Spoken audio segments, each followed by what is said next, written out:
애플이 25배인데 월마트가 31배입니다. 뭔가 기술주들이 약간 과매도 구간 같기도 하고, 여기서 지금 내가 물린 주식 다 팔고 이거를 갈아타도 될까요? 라고 했을 때는 그러면 주식 못해요. 이제 그다음부터.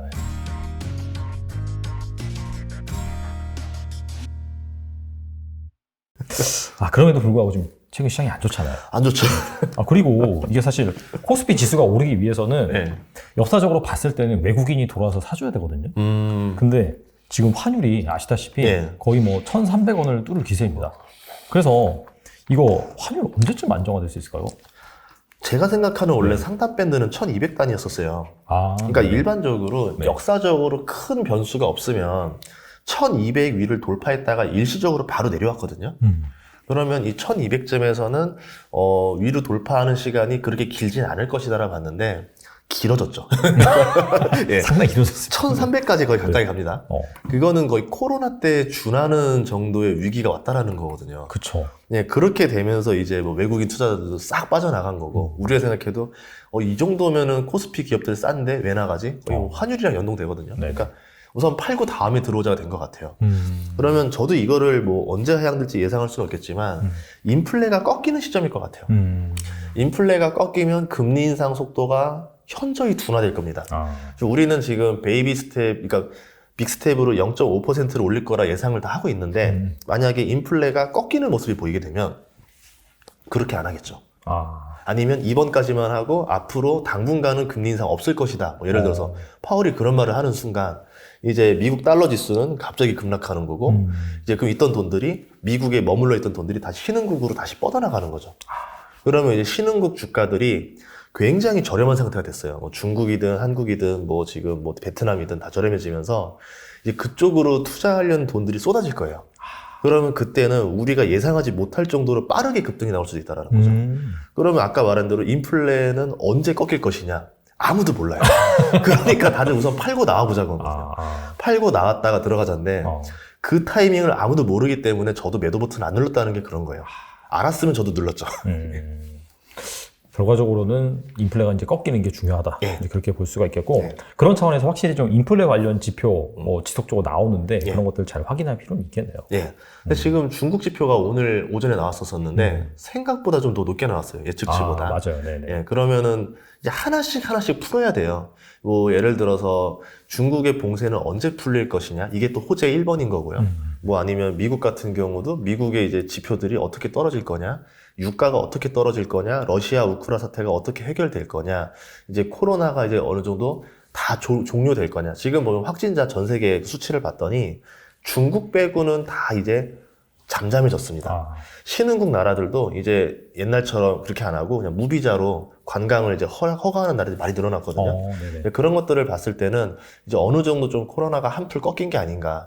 다만 이제 이번 가을에 또 다시 또 나타나게 되면은 또 어려워지게 되겠지만 그게 아니라고 하면은 점점 이제 남은 거는 우리가 기다려야 될 것들은 호재 지표밖에 없다. 이렇게 생각하고 있어요. 그렇다면 지금 상황에서 약간 좀 기존의 주식을 뭐 대부분 그럴 것 같아요. 보유하고 또 계셨던 분들은 팔 필요는 없다. 그쵸. 이거 지금 뭐냐면 아마 대부분 많이 물렸을 거예요. 지금. 근데 물린 주식 파는 게 너무 아까워요. 솔직히 말하면. 저도 물렸던 사람 중에서 옛날에 물린 주식은 잘 안 팝니다. 저는. 나중에 심리를 위해서라도. 대신에 이제 추가 매수는 좀 안 하는 거죠. 뭐 비중 조절을 뭐 약간은 할 수 있겠지만 일반적으로 이때는 그냥 현금을 현금대로 쌓아두고 그냥 사놓은 거는 그대로 기다려보고 그러다가 이제 어느 정도 조금 사야겠다라는 생각이 들면 그때 좀 다시 사는 방법도 있고 아니면은 뭐 이것도 저것도 모르겠다 그러면 그냥 월급 날마다 그냥 기계적으로 조금씩 사면 될 것 같아요. 저는 되게 매력적이라고 보는 게 우리나라 주식들도 보면은 뭐 경기 민감주다 보니까 뭐 좀 예측이 어려워요. 대한민국 주식은 앞으로 경기 침체가 됐을 때 주가가 또 떨어질 수 있는 건데 근데 미국 주식 같은 경우는 경기가 호황이냐 불황이냐에 상관없이 매출과 이익이 꾸준히 성장하는 기업들이 많이 있거든요. 지금 대표적으로 뭐 구글 같은 경우는 PER이 20배예요. 되게 싸네요. 넷플릭스 17배 됐고요. 그리고 메타 플랫폼스가 이제 15배 됐고 애플이 25배인데 월마트가 31배입니다. 얼마나 더 이렇게 높죠? 그러니까 이제 그러니까 지금 너무 뭔가 기술주들이 약간 과매도 구간 같기도 하다 보는 거죠. 그러니까 제가 봤을 때는 그냥 분할 매수할 거면은 별 신경 안 써도 될 것 같고 뭐 여기서 지금 내가 물린 주식 다 팔고 이거를 갈아타도 될까요? 라고 했을 때는 굳이 꼭 그래야 되나? 저는 뭐 그거는 그렇게 별로 찬성하지 않는 편이고 그리고 이제 뭐 신규 자금 같은 경우는 뭐 이거는 본인의 기호에 따라서 선택을 하셔야 될 것 같아요. 알겠습니다. 사실 그 대부분의 지금 투자자분들이 분명히 예. 물려 계시는 그런 상황이고 예. 일반적인 조언은 다 그렇게 하시더라고요. 예를 들어서 이제 뭐 정리를 하고 될 만한 주식으로 갈아타라 그렇게 말은 하는데 예. 이 말이 쉽지가 않죠. 사실 말처럼 하기가. 갈아타는 게 네. 이게 저는 잘 안 하는 이유가 있어요. 뭐냐면 갈아탄 주식이 안 오르고 판 주식이 오를 경우도 있습니다. 그럼 완전히 멘탈 나가죠. 미쳐버려요. 네. 그러면 주식 못해요. 이제 그다음부터. 이제 그러니까 차라리 내가 그냥 물린 걸 버티고 안 산 애가 오르는 경우는 그래도 좀 버틸만 해요. 그러니까 주식이라는 게 결국 이제 이런 하락장이나 이런 데서는 얼마나 내가 멘탈을 탄탄하게 가지고 버티냐가 중요한데 보통 여기서 거의 다 사람들이 멘탈 터져서 다 떠납니다. 예, 저는 이제 그러지 않기 위해서 그냥 물린 거 그냥 버티는 거죠. 대신에 신규 자금을 이렇게 쌓아두면서 네. 다른 생각을 하는 거예요. 아, 이제 슬슬 돈이 좀 쌓여나가는데 다음에 뭐 사지? 뭐 사지? 좀 즐거운 생각을 하는 거예요. 신규 자금으로 사면요, 둘 다 투자할 수 있어요. 근데 만약에 이거 생각 안 하고 바로 물 탔다가 또 하락 맞고 또 종목 교체하고 이러다 보면은 나중에는 점점 허탈해지는 순간이 오더라고요. 예. 그러면은 결과적으로 이제 물린 걸 안 판다는 거는 뭔가 내가 그 투자했을 때 그 아이디어가 유효하다라고 하면은 그쵸. 팔 필요가 없고 그건 그거대로 버티고 예. 대신에 내가 지금 상황에서 뭔가 더 잘 될 만한 그런 주식은 또 신규로 투자할 수 있다. 예. 그렇게 이해하면 될까요? 그래서 저는 이렇게 보는 거예요. 예를 들어서 내가 지금 산 주식이 경기 민감주가 아니라는 전제하에 돼요. 네. 그러니까 예를 들어서 매출과 이익이 뭐 경기가 하락장이 온다 하더라도 그래도 오를 것 같은 기업들이 있어요. 뭐 예를 대표적으로 치면은 예전에 보면은 이런 거 약간 의료 쪽, 의료 미용, 그러니까 임플란트라던가 네네. 예전에 보톡스라던가 이런 게 10년 전에 이럴 때 보면은 경기는 그렇게 뭐 좋지 않은데 이 시장은 갑자기 좀 특수한 시장이다 보니까 여기는 갑자기 막 성장하는 거예요. 이런 것들은 상관이 없는 거거든요. 그럼 내가 가진 기업이 경기 침체의 영향을 받는 건가 아닌 건가 별로 그렇게 상관없다라 보면은 견디는 게 낫겠죠. 근데 내가 가진 주식이 경기에 굉장히 민감한 주식이다. 그러면은 앞으로 경기가 침체될 거냐 오를 거냐 도저히 모르겠다. 그런 경우는 뭐 자기의 선택에 따라서 좀 판다던가 아니면 유지를 한다던가 그렇게 가야 되겠죠. 뭐 대표적으로 하이닉스 같은 경우면은 이런 생각을 해보면 돼요. 이게 3년에서 5년 안에 다시 본전을 못 칠 거라 생각하나 보면 되는데 저는 그 안에는 다시 본전 돌아오거든요. 아무리 고점에 물렸다 치더라도. 네네. 그러면은 이거는 그냥 보유하는 게 낫다라는 거죠. 좀 한 3년, 5년 뒤에 내가 본전을 찾을 수 있는 주식이냐 아니냐를 보시는 게 낫지 당장 다음 달에 떨어질까요 아닐까요 짧게 보면은 멀미나서 못합니다. 예. 약간 반도체, 특히나 하이닉스 같은 경우는 약간 좀 그 반도체 산업 자체는 막 성장하고 있는 그런 상황에서 이제 디램 쪽을 만들다 보니까 뭐 메모리 쪽을 만들다 보니까 업앤다운이 심하잖아요. 그래서 약간 경기 민감이랑 성장이랑 두 가지가 같이 짬뽕이 되는 것 같은데 그런 같은 경우는 어차피 한 사이클이 한번 더 돌아오면은 분명히 이제 뭐 차익 실현할 수 있는 그런 기회주기 때문에 그런 기업이면 좀 버텨볼 만하다. 그렇죠. 반도체는 사이클 길어봤자 4년이거든요. 그렇죠. 그러면 4년 안에 본전이 한 번 온다는 거예요. 근데 이제 또 그렇게 생각하시면은 아니 그러면은 그냥 그 뭐야 지금 팔았다가 사이클 올 때 사면 되지 않을까? 분명히 그렇게 생각하시는 분도 있을 것 같긴 한데 그 사이클을 맞추기가 어렵죠. 진짜 왜냐면 슈퍼 사이클이라도 중간에 한 번 더 오고 이게 절대 못 맞춥니다 이게. 못 맞춰요. 못 맞춰요. 그러니까 제가 이런 걸 기업을 좋은 기업이냐 아니냐를 고르는 거는요 전문가나 초보자나 별반 차이가 없어요. 이미 유튜브나 이미 책이나 너무 정보들이 많이 공유가 됐기 때문에 어떤 회사가 좋은 회사인지는 다 알아요. 근데 다만 이제 이게 주가가 떨어지고 오름을 반복을 하는데 그때 버틸 수 있느냐 그리고 올랐을 때 과연 내가 파는 선택을 하느냐 안 하느냐 이거는 이제 차이가 엄청나게 나는 거죠. 그래서 저는 여러분들이 이제 뭐 지금은 선택까지는 다 했는데 분명 내가 좋은 기업을 가지고도 포기하는 순간이 나왔을 때가 이제 나중에 가장 멘탈이 터지는 순간이 되기 때문에 그러지 않았으면 바라는 거죠. 뭐 화투 좋아하시는 분들 보면 명절놀이 하잖아요. 보면 제일 억울할 때가 내가 굉장히 좋은 패를 다 줬는데 그거를 내가 스스로 판을 포기할 때입니다. 그럼 내가 가진 기업이 굉장히 우량하고 훌륭한 기업인데 내가 두려워서 엎어버렸을 때가 이제 그게 가장 후회되는 순간이 되지 않을까 그렇게 생각하고 있어요. 알겠습니다. 좋은 감사드리고 그리고 이제 막 그 새 정권이 출범을 했습니다. 그래서 윤석열 정부가 들어오는데 일단 정권도 바뀌었단 말이죠. 대통령도 바뀌었지만은 그런 상황에서 이 재테크 시장, 자산 시장, 대표적으로 뭐 주식, 부동산 여기에 이제 어떤 변화가 있을 것인지 궁금하긴 하거든요. 아무래도 부동산은 이제 3기 신도시가 들어가는데 여기에 시기에 기가 막히게 맞물린 게 GTX가 들어가요. GTX와 3기 신도시의 조합은 저는 이제 굉장한 아이디어라 생각을 해요. 이게 되고 나면 이제 예전에는 경기도에 사는 거랑 서울에 사는 거에 차이가 있었어요. 출퇴근 시간이 이제 지옥입니다. 경기도에 살면은. 근데 GTX가 열렸다 생각하면 서울 도심권까지 30분 안에 들어올 수가 있어요. 그러면 경기도에서 살아도 직장을 출퇴근하는데 그렇게 부담이 크지 않아지는 거예요. 그러면 이게 앞으로 이게 지도를 많이 바꿀 것이다라고 보거든요. 그럼 내가 굳이 서울에서 비싼 돈 주고 살 필요가 있는 게 아니라 3기 신도시 분양으로 청약을 받아서 여기로 살면 된다. 최근에 지금 보면 청약 경쟁률도 많이 떨어지고 있어요. 그러면 나중에 3기 신도시 본격적으로 공급 물량이 터질 때 뭐 거의 미달에 가까운 경쟁률도 나오지 않을까. 그러면 그때 저렴하게 집 들어가서 사는데 서울 출퇴근 편해질 거고. 그러면 이제 앞으로 이거에 대해서 기대하는 인구수가 굉장히 많을 겁니다. 그러면 정책 입장에서는 이거를 조금이라도 앞당기려고 좀 노력을 할 것 같아요.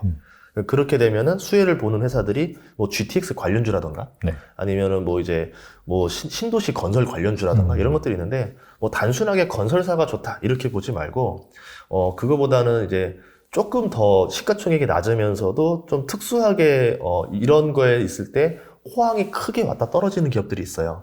이런 기업들이 좀 약간 턴 어라운드를 하면서 주가가 좀 많이 상승하지 않을까 이렇게 보고 있습니다. 알겠습니다.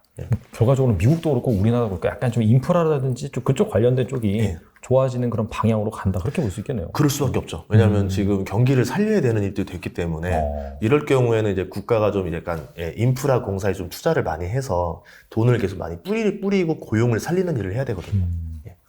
알겠습니다.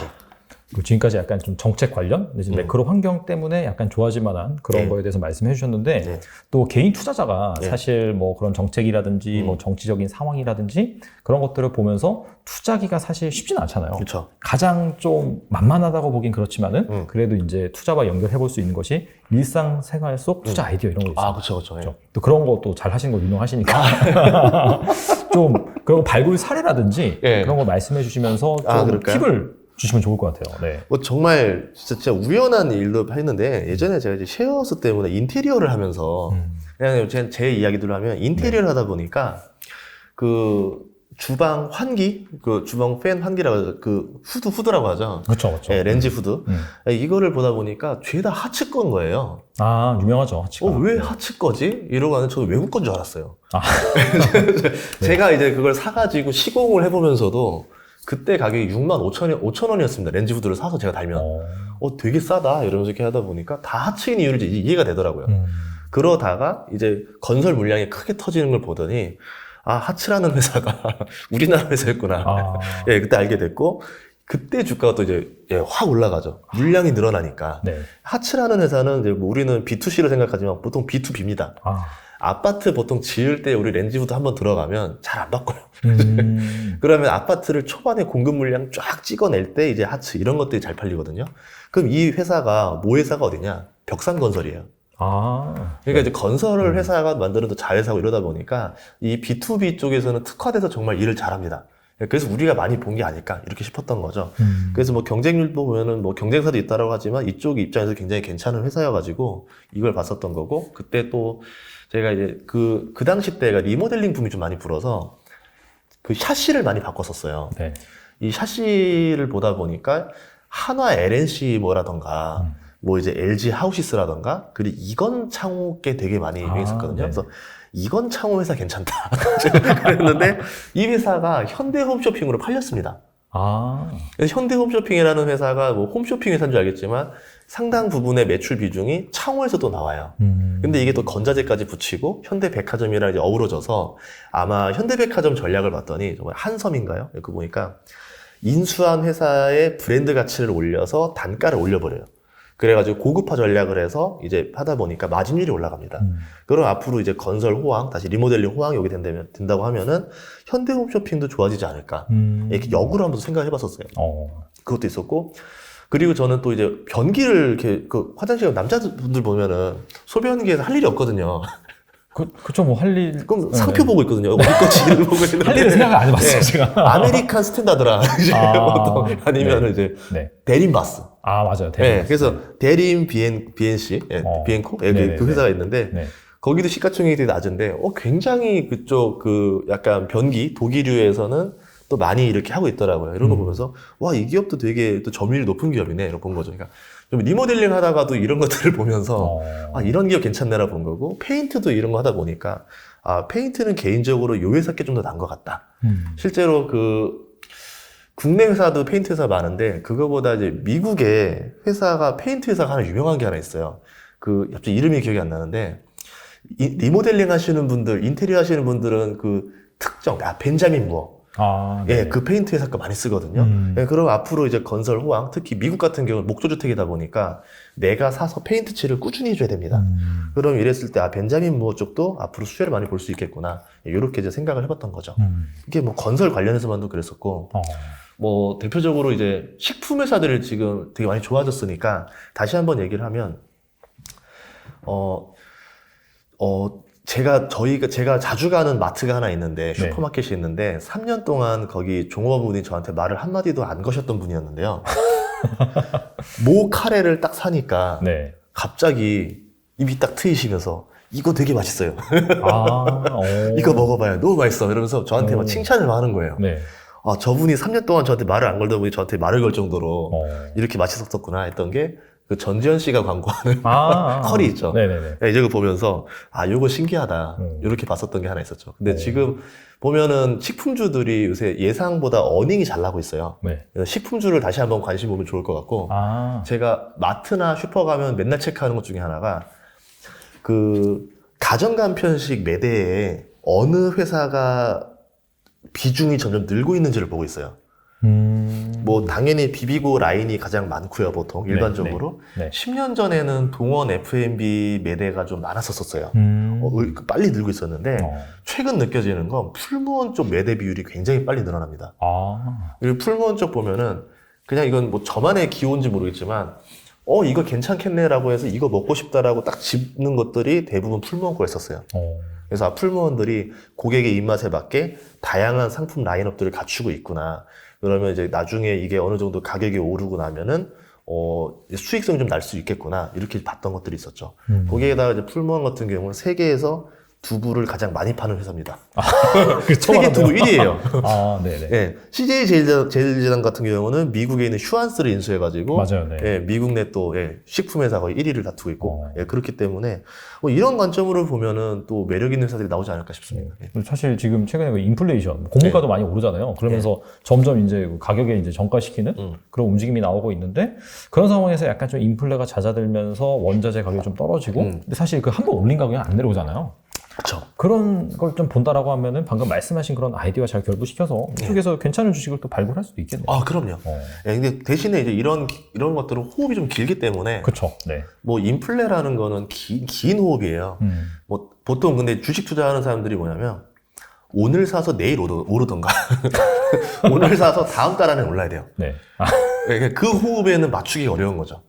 사실 그렇게 투자해서 돈 버는 사람이 별로 없을 것 같긴 해요. 뭐 그렇게 해서 돈을 번다고 하면 제가 이제 배우고 싶죠.